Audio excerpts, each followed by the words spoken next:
Bom dia, queridos irmãos e irmãs. Mais uma vez aqui estamos, em nome de Jesus, pela sua graça e seu poder. Nós vamos estudar mais uma lição, hoje, segunda-feira, dia 13 de setembro. Oremos em nossos corações. Amém. O título da lição hoje, o tópico, uma viagem traiçoeira. Seguindo, então, a viagem, Paulo como prisioneiro, acorrentado, tendo como companheiro Lucas e Aristarco, eles seguiram naquela viagem. E foi uma viagem traiçoeira, o que revela a merecida confiança que Paulo logo conquistou do centurião Júlio, que o manteve sob custódia na viagem a Roma. Sabemos que o centurião que ia ali responsável por Paulo, o Júlio, ele foi conquistado por Paulo. Porque Paulo, um homem de Deus, as suas palavras, o seu olhar, o seu comportamento, a sua vida demonstravam um relacionamento muito profundo com Deus. E ali Paulo estava para testemunhar. E o Júlio, o centurião, tratava ele bondosamente, humanamente. Diz que ele deu até permissão para Paulo ir ao encontro de alguns amigos, quando eles pararam em um porto. Paulo já estava com a saúde enfraquecida e aquele homem, ele se compadeceu de Paulo, porque ele se afeiçoou a ele e tratava ele humanamente. Aquela viagem foi uma viagem muito difícil. Eles pararam em um lugar chamado Bons Portos, porque a viagem não tinha como continuar. Eles fizeram troca de navio e foi uma viagem difícil, está tudo escrito em Atos, no capítulo 27, de 4 a 10. Também no livro Atos dos Apóstolos, explica de maneira muito clara essa viagem. E todos nós precisamos nos aprofundar, porque nós vemos aí a mão de Deus, o poder de Deus e a sabedoria de um homem de Deus, cheio do Espírito Santo.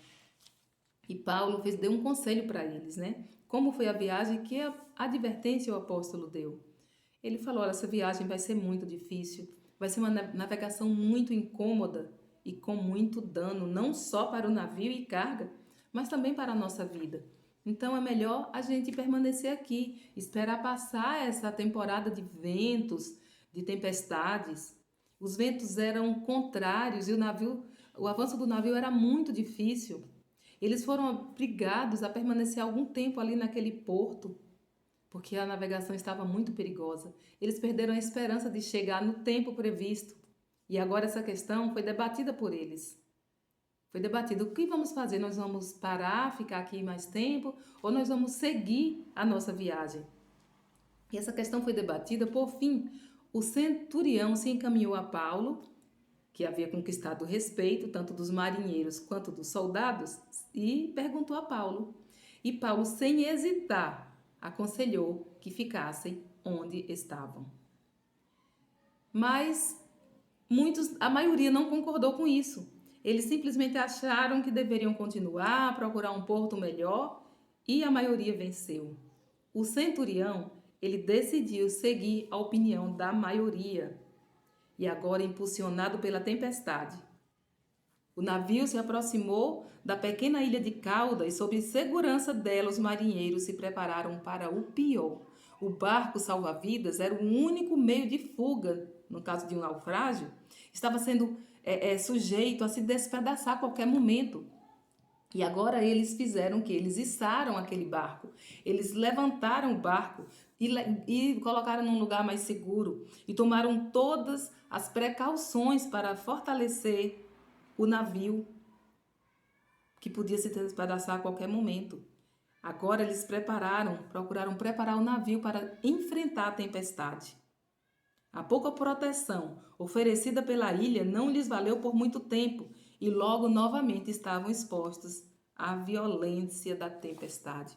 Então, realmente, uma viagem difícil, uma viagem traiçoeira, mas Deus usou o seu servo para avisar a eles que ficassem naquele lugar, que não continuassem a viagem, esperassem, mas eles acharam que aquele lugar não seria muito bom, muito propício, e a maioria resolveu continuar a viagem.